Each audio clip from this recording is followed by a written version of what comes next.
Getting this promotion had been no small feat. I, 26, female, had spent years proving myself, taking on extra projects, staying late, making sure my work was flawless.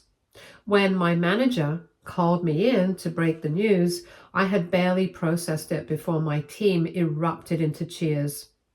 This was a big step forward in my career, and I was proud of myself. Naturally, my friends and colleagues wanted to celebrate. One of my close friends suggested we go out for dinner, and the idea quickly turned into a proper celebration. A restaurant was booked. People confirmed their attendance, and the plan was set. My mom and a few other relatives were excited for me and promised to be there. Even my dad said he'd come, though his response was lukewarm at best. I should have known something was off from the way he reacted when I told him about my promotion. Instead of congratulating me, his response was a simple, "Oh, that's nice." Then he immediately followed it up with, "Well, don't let this get to your head. Promotions don't mean anything unless you can actually handle the responsibility." It wasn't the reaction I wanted. I learned a long time ago that my dad never truly celebrated my achievements. He always found a way to downplay them or shift the conversation to someone else, usually my stepsister Lauren, 20, female. Lauren had only started working a month ago, fresh out of college. She hadn't landed some big dream job or anything.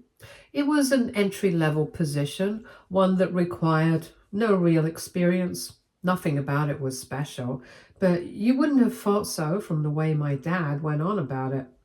He acted like he had cured cancer or won a Nobel Prize. He had always put her on a pedestal, making excuses for her laziness and hyping up even the smallest things she did. I had no issues with her personally, but it was obvious that my dad treated her like she was made of gold, while I was expected to just handle things on my own. Still, I brushed it off and focused on looking forward to the celebration. I deserved to enjoy this moment. I spent the next few days excitedly preparing, picking out a nice outfit and making sure everything was set. My friends reassured me that it was going to be a great night. I hoped he acknowledged my success.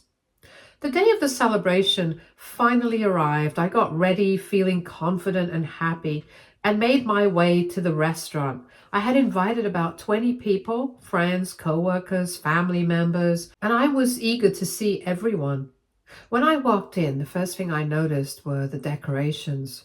There were balloons, a banner, and even a cake set up at the main table. I hadn't organized any of that.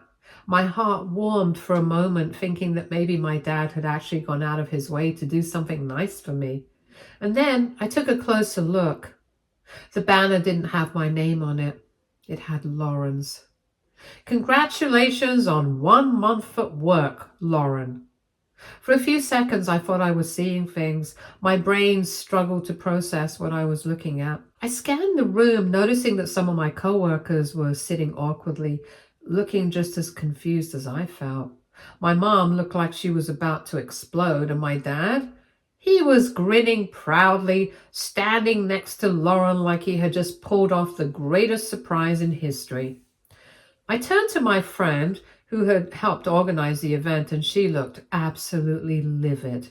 She whispered that she had no idea this was going to happen, that everything had been changed last minute. Lauren, meanwhile, looked smug, but also a little unsure. It was clear that she hadn't expected this much attention, and now that she had, she didn't quite know what to do with it. My dad finally noticed me standing there, still frozen in place, and he beamed as he said, "You're here. Isn't this great? I thought it would be nice to celebrate both of you together, but I figured we should highlight Lauren a little more. After all, it's the small wins that count." Small wins. I had spent years working my off to get this promotion, and he had turned my night into a ridiculous celebration for my stepsister surviving 4 weeks at a job. I could feel my stomach twisting with anger, but I forced myself to stay calm. I wasn't going to cause a scene. Not yet, anyway. Lauren giggled and said something about how she didn't expect this, but I could tell she was enjoying it. My dad went on about how it was important to uplift and encourage people at the start of their careers, and that it wasn't always about big promotions and fancy titles. I didn't even know what to say. The sheer audacity of it all was overwhelming. People sat down hesitantly, not sure how to react. My friends and co-workers were visibly uncomfortable. A few of them tried to redirect the conversation back to me, asking about my promotion, congratulating me, but my dad kept steering it back to Lauren. Lauren, tell everyone about your first week. What's the biggest thing you've learned so far? Oh, we should all take turns sharing advice for Lauren as she starts her career. I couldn't believe what I was hearing. No one had anything to say. What was there to say? Good job on showing up to work every day?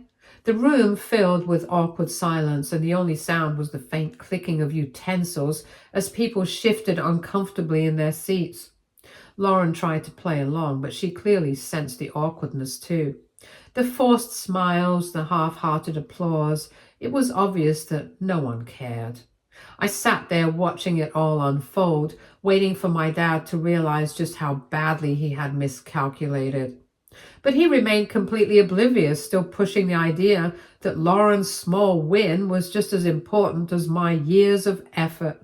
At one point, my best friend leaned over and whispered, "This is the most ridiculous thing I've ever seen. Do you want to just leave?" I was tempted. Every second that passed made it harder to sit there and pretend I was okay with what was happening. But a part of me wanted to see how this played out. I wanted to see my dad's face when he finally realized that no one was going along with his nonsense. So I stayed. And I watched as my dad's big plan slowly crumbled under the weight of its own absurdity. He had expected a heartfelt, joyous reaction from the crowd, maybe even some enthusiastic speeches about how impressive her accomplishment was. But instead, there was just silence. Uncomfortable, heavy silence.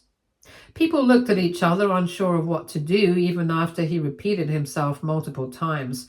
A few gave Lauren polite nods and a couple of weak claps, but no one was actually excited. I could tell my co-workers were debating whether they should just leave, but they were too polite to cause a scene. Even Lauren, who was initially basking in the attention, started shifting uncomfortably in her seat. I could see the embarrassment on her face. My dad, however, was still determined to make this work. He tried to start up a conversation again, asking Lauren to share what she'd learned in her first month on the job. She blinked and muttered something generic about how it's important to be on time and teamwork is essential. Another pause, more silence. My best friend leaned over and murmured, "She's just describing the back of an employee handbook." I had to bite my cheek to keep from laughing. My dad, still not getting the hint, turned to my mom and encouraged her to say a few words about Lauren's journey. My mom, who had been visibly fuming this whole time, gave him a long, withering look before speaking. She said it was nice that Lauren was settling into her job, but that tonight was supposed to be about me and my promotion. A promotion that I had worked incredibly hard for. Then, in the most pointed tone possible, she added that real achievements deserved real recognition. The meaning behind her words couldn't have been clearer. I was surprised she kept quiet for so long, but my colleagues were with me, and I know she didn't want to embarrass me. Unlike my father, she was actually a good parent. My dad's face darkened for a second, but he forced out a chuckle, waving a dismissive hand. He said there was no need to compare accomplishments, and that supporting each other was more important than personal recognition.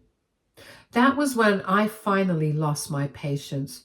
I turned to him and calmly asked why he thought it was okay to overshadow my celebration for something as insignificant as 1 month at an entry-level job.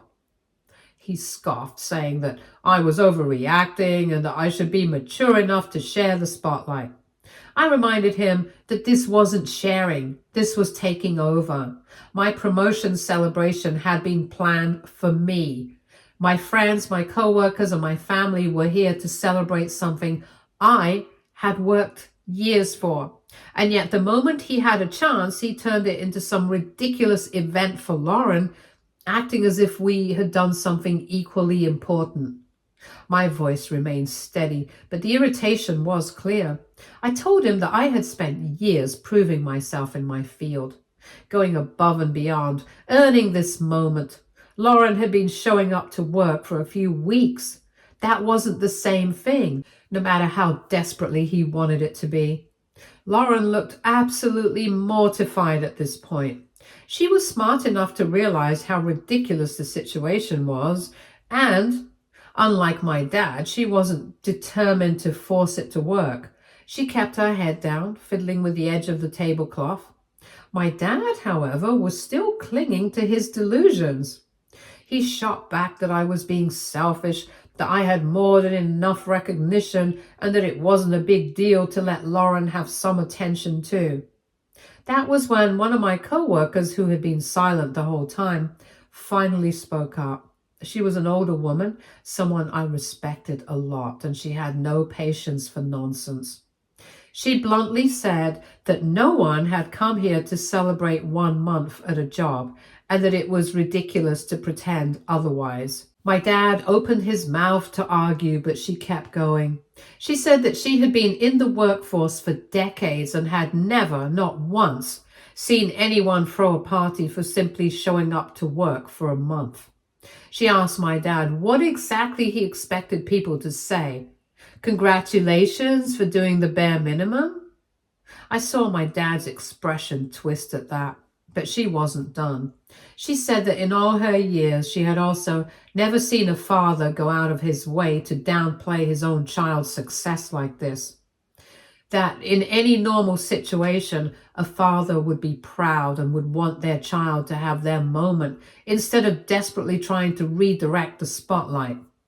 Then she leaned back in her chair and added, "But hey, that's just my perspective." My dad looked furious, but he couldn't say anything. The room was now completely against him, and even Lauren wasn't on his side. I turned to her and asked if she had known about this in advance, and she quickly shook her head and said that she had no idea he was going to do this. She said she had thought she was just coming to celebrate my promotion, and that she never asked for any of this. I believed her. Lauren could be spoiled, but she wasn't stupid. She knew this whole thing was humiliating. She mumbled that she was really sorry and then quietly excused herself to go to the bathroom. At this point, the atmosphere was so uncomfortable that people started whispering about leaving. My friends and co-workers had already sat through enough of this awkward disaster, and no one was in the mood to pretend anymore. My dad, seeing that the party was falling apart, suddenly got defensive. He went from smug to irritated in an instant. Claiming that this wasn't his fault, he accused me of ruining the night by being so ungrateful and making a big deal out of nothing. I had to laugh at that. I told him that his attempt to hijack my celebration had already failed miserably. No one was impressed. No one thought this was some touching moment of support. He had embarrassed himself.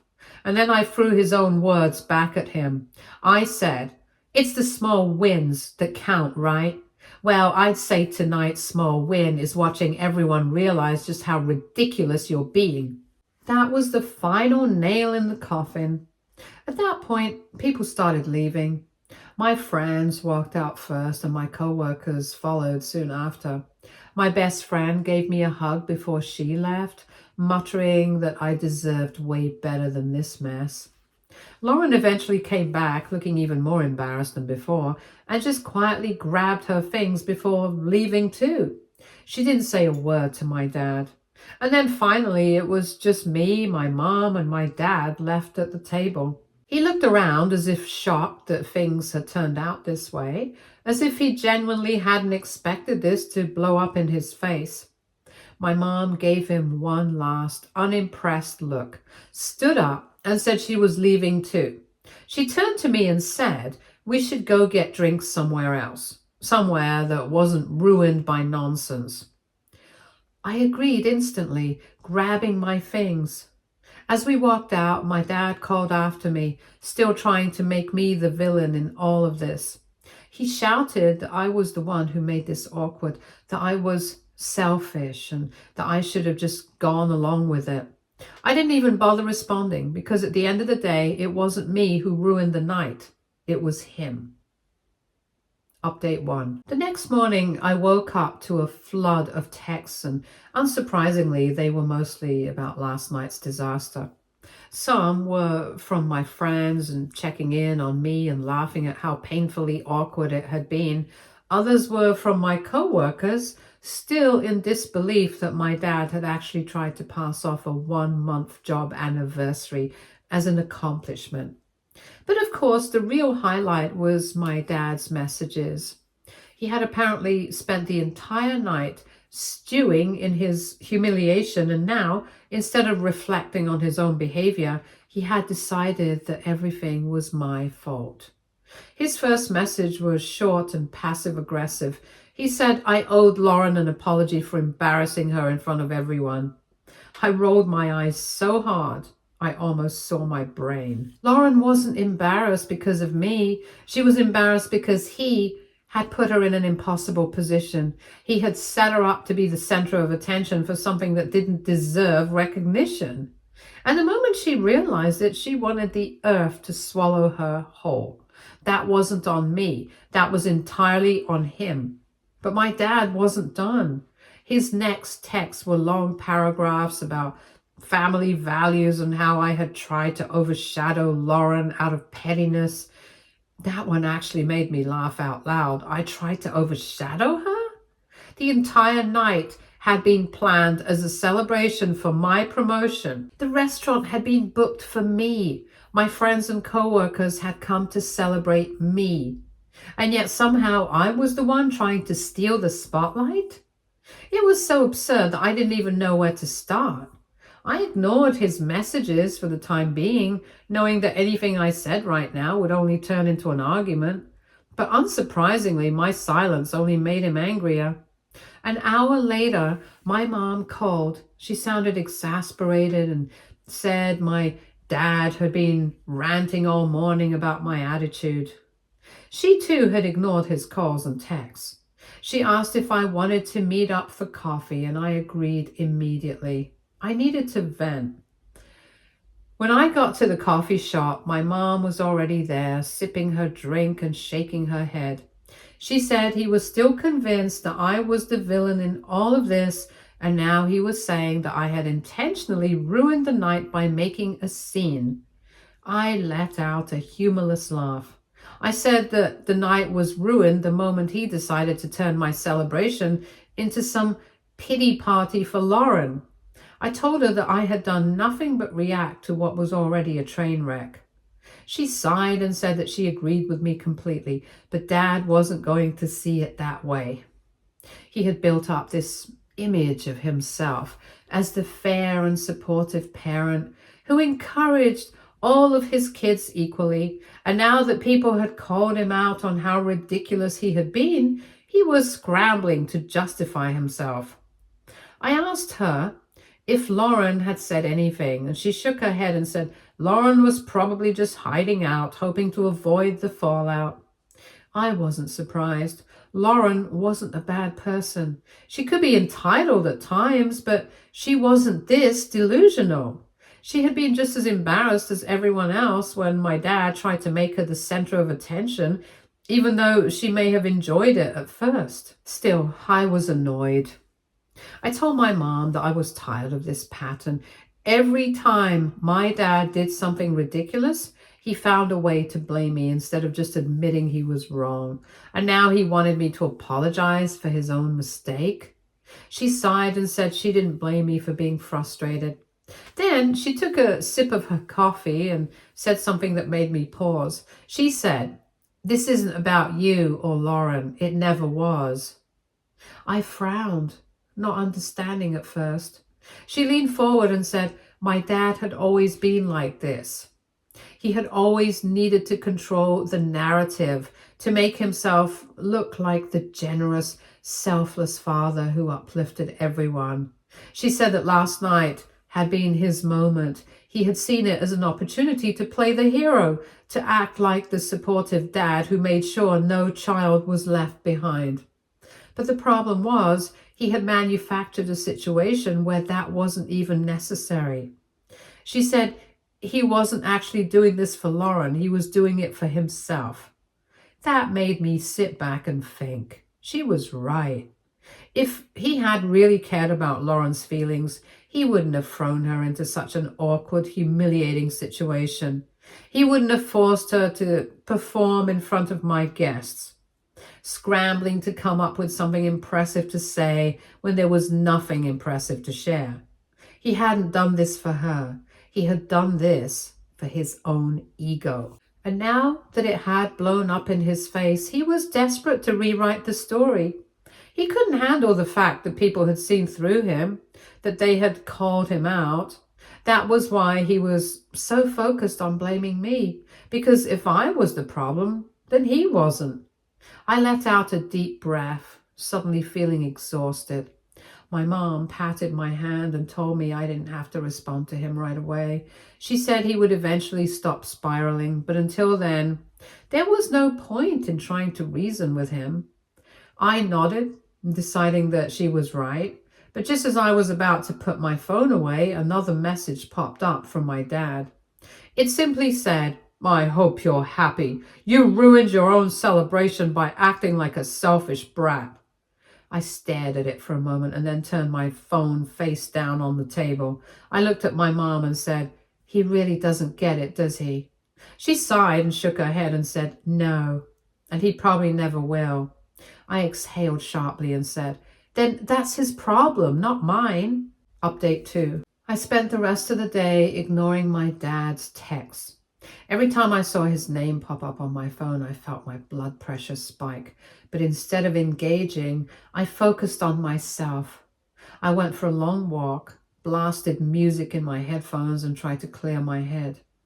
I kept replaying my mom's words in my mind, how this was never really about me or Lauren, but about him. She was right.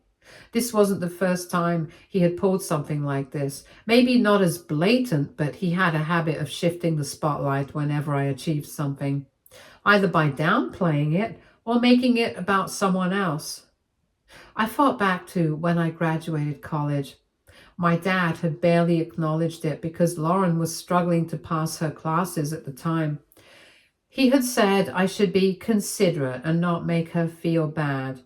Then there was the time I got my first job. Instead of congratulating me, he had gone on about how Lauren was still figuring things out, as if my success was a threat to her. Now I had gotten a major promotion, something I had worked so hard for, and he had decided that Lauren completing 1 month at her job was equally deserving of a celebration. And then, when it all blew up, I was the one getting blamed.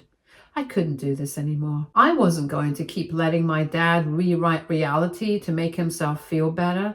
I wasn't going to apologize for expecting to be celebrated in my own right. So I made a decision. I was done trying to make my dad see my worth. If he wanted to pretend I was the villain in this story, that was his problem. I wasn't going to waste any more energy proving myself to someone who refused to acknowledge my hard work. That night, I finally responded to his messages. I told him I wasn't going to apologize because I had nothing to apologize for. I said that he had made a fool of himself, and instead of taking accountability, he was lashing out at me to protect his ego. I said if he couldn't be happy for me without making it about Lauren, then maybe it would be best if he just stopped pretending to care altogether. Then I muted the chat and went to sleep. The next morning, I woke up to even more messages from my dad, and they were even more dramatic than before. He called me disrespectful and said I was selfish beyond belief. He said that I clearly didn't care about family and that my ego had gotten too big. Mine or his? I just rolled my eyes and deleted the messages. A few hours later, I got a call from Lauren. I hesitated before picking up, expecting her to take my dad's side, but to my surprise, she sounded embarrassed. She said that she didn't blame me for what happened and that she wished Dad had never done any of that in the first place. She admitted that she had felt humiliated when everyone awkwardly clapped for her, and she was frustrated that our dad was now making this into a bigger mess. I told her I appreciated her saying that, but I also asked why she hadn't spoken up sooner. She sighed and said that she had tried. She had told our dad that she didn't want a party, but he had insisted. And now that it had backfired, he was doubling down instead of just admitting he was wrong. I asked if she was going to tell him to stop blaming me. She hesitated before saying that she would try, but she wasn't sure if he would listen. Even Lauren knew how to keep up appearances. I thanked her for calling, but deep down I already knew that it wouldn't make a difference. My dad never admitted he was wrong. Later that evening, my dad decided to take things a step further. Since I wasn't engaging with him, he sent a long-winded message to our entire family group chat. He went on about how disappointed he was in me, how I had disrespected the family, how I had turned my back on my own sister for my own selfish reasons. He painted me as some cold, heartless person who refused to celebrate other people's wins, completely ignoring the fact that this was my celebration in the first place. It was so ridiculous that I just laughed. But the best part, nobody in the family agreed with him. In fact, most people were completely ignoring his message. The only responses were from one of my aunts and a cousin, both of whom just sent vague, let's all calm down kind of messages, clearly trying to stay neutral.